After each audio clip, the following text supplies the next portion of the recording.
Well, it's also interesting to see that they paint it as really rosy. They project strength in this market, but car repossessions are up. Everyone's credit card debt is skyrocketing. I mean, Preston, you sometimes call this out, right? It's like they claim that everything's okay, but when you look under the surface and you just look at the average life of an American person, it's harder and harder to just afford life for an average family. The middle class gone. Yeah. The thing that I typically beat on when I'm talking on this particular topic is nobody owns anything. Everybody's just a debt slave. They're working to try to pay off that debt. The debt seems to get larger and larger, especially as interest rates are now going up for the first time in many people's lives that are working. And it's a result of when you manipulate the currency, when you step into credit markets and you manipulate the prices, and then when you do it aggressively for the last 10 years, because they've always been kind of doing this, but in the last 10 years, they've been aggressively doing this. What the actual income, what the actual impact is you have consolidation of enterprise. You have the consolidation of equity into the hands of a few individuals that own all that equity. And then your supply chains get consolidated. So No having, biodiversity. I love how you talked about yeah, that. there's no biodiversity. And then all of a sudden everybody's like, well, why is it so hard for me to get this piece or part? Well, because you don't have 10 suppliers of that piece and part. So that's what's happening in the background. And meanwhile, you have things like Chat GPT and all this technology that's rolling out because money's free and it's getting shoved into the Googles and the Microsofts and all these companies that are then plowing that back into becoming more efficient through technology. And now you got programmers that can ask Chat GPT to write them a program that would have taken them 10 days. And now all of a sudden you don't need 5 programmers, you need 1 programmer. These are the things that are happening, but they're happening, and it's I think it's really hard for a lot of people to wrap their head around the magnitude on a macro scale of like what that means, especially over decades, because it happens a little slower.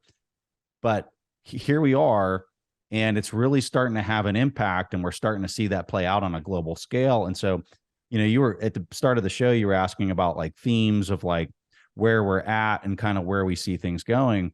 I think one of the things that few people are talking about, well, I mean, they're talking about it, but I don't know that we really fully understand the ramifications from an inflation standpoint, is if China actually is coming back online. And from what I'm seeing from like shipping numbers and things like that, it kind of appears that it is. When you have them now demanding on these scarce resources and commodities and products and services, what does that do to the price as you're selling this disinflation narrative that's running around?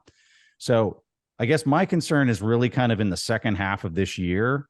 I don't know that they're going to be able to claim or hide the idea that they've got inflation under control.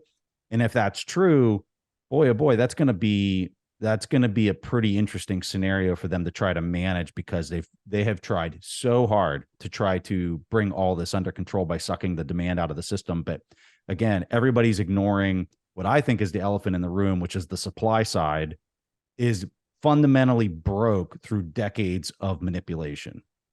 Both of you have talked about this idea of the debt doom loop, and I was wondering if you could walk us through the math, and either one of you can start on this or both of you weigh in, but talk to me like I'm totally clueless. I know maybe simple math, but walk me through it. What is the debt doom loop, and where are we at in it? The debt doom loop is where you get to a point where your effective interest expense is greater than your receipts. And so now you have to try to run a negative real interest rate, effectively print money, depreciate the currency, however that is accomplished, to cover the difference. And or you can slash spending, and if your percentage of GDP that your government represents is low enough, then you can do that without impacting the economy. But when the US federal government, for example, is a quarter of GDP and your deficit is 8% of GDP, if you cut the deficit in half to 4%, you're immediately taking 4 points of GDP right out, which means you're going to put the economy in a recession. And you can see without fail, if you put the economy in a recession, the deficit actually in the 01 recession rose 6 points of GDP, peak to trough. In 08, it rose 8 points, and in 2020, it rose 12 points. So by cutting 4% of spending, you end up increasing the deficit by 2, 4, or 8 points. So cutting's not an option. So now you have to print. So if you print or depreciate the currency, etc., you can do that for a little bit, but sooner or later the inflation shows up, and then the bond market starts demanding a return. And so now your interest expense starts rising non-linearly faster. Again, complicating this is the fact that we aren't an industrial economy the way we were back in 1980 when Volcker was here. We are a highly interest rate sensitive financialized economy with the GDP far higher. So you end up in this, it's the Guns N' Roses, Mr. Brownstone. It's I used to do a little, but the little wouldn't do it, so the little got more and more. And you can pretend as you end up with interest rate goes up. So what do? You print more, interest rate goes up more. You eventually have to cap rates, but then if you cap rates, your currency falls, inflation goes up more. That's the doom loop in a nutshell.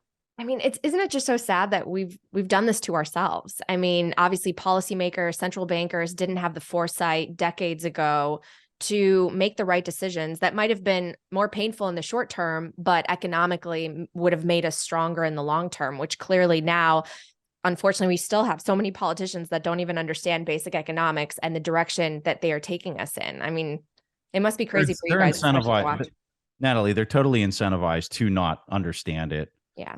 And if they do understand it, they're incentivized to act like they don't understand it. So yeah, and to simply describe it, I would just say I think everybody's familiar with the personal scenario where your credit cards are maxed out and you can't even afford to pay the interest on them anymore. And then the irony that we're seeing right now is the central banks are saying, well, to solve this, we're going to make the interest rate even higher, right? Which doesn't make any sense. Like you're already paying a 20% interest rate on your card, and they're saying, well, we're going to take it to 25%. And it's just going to make everybody become more bankrupt. They're going to flood the system with more printing, which is then going to mess up the supply chain issues that I was describing earlier, which makes it even worse, which means that you're going to be more inefficient, which is going to raise interest rates higher. And then it's just, it kind of feeds on itself. And so the loop goes on.